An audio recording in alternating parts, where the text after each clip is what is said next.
Hey there, we're kicking off week 2 of our Love God Greatly Names of God study. My name is Whitney, and thank you so much for joining us.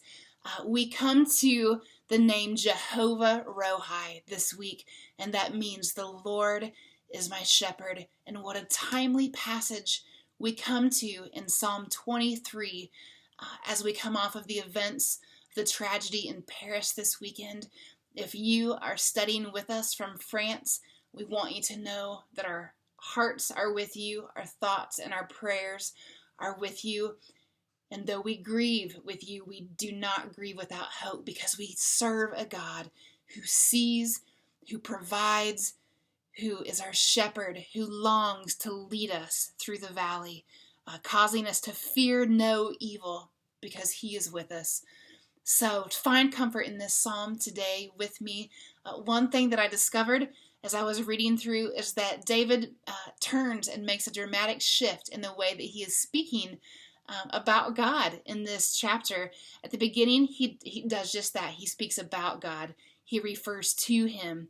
And then when he walks through the valley in verse 4, his words change and they become personal, and he begins speaking to God.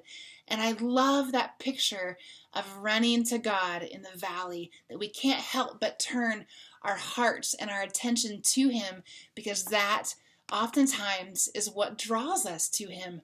John Piper says it this way: the crises of life draw us closer to God. We are more prone to talk about God when we are in the green pasture, as David does at the beginning of this chapter, and more prone to cry out to God when we enter some fearful ravine. And from this we can learn that just as there is danger in the valley that we might get angry at God and reject him, there is even a greater danger in the green pasture that we might become satisfied in the green grass and forget the shepherd. In the dark, we hug his knee. In the light, we are prone to wander off in all directions. Therefore, as James says, count it all joy when you fall into various trials. And so, my challenge just to you is this: what do you do when you enter a valley? Do you run away from God? And does that cause you to doubt his power and his influence in your life? Or does that cause you to run to God, as David did in Psalm 23, where God's power and influence in his life becomes personal, and he depends on that, and he runs to it? My official challenge to you this week is this: research the practical shepherd and sheep relationship, the occupation, and just see why that relationship is referred to so many times as an analogy in Scripture for the Lord and his relationship with us.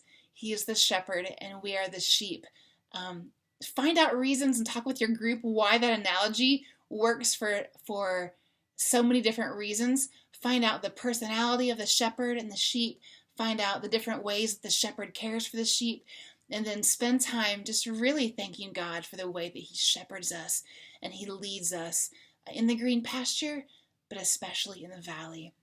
I pray that you are encouraged this week and that you hold fast to the promises of God and to the fact that he is our loving, compassionate shepherd. Thank you so much for joining us on week 2. Bye-bye.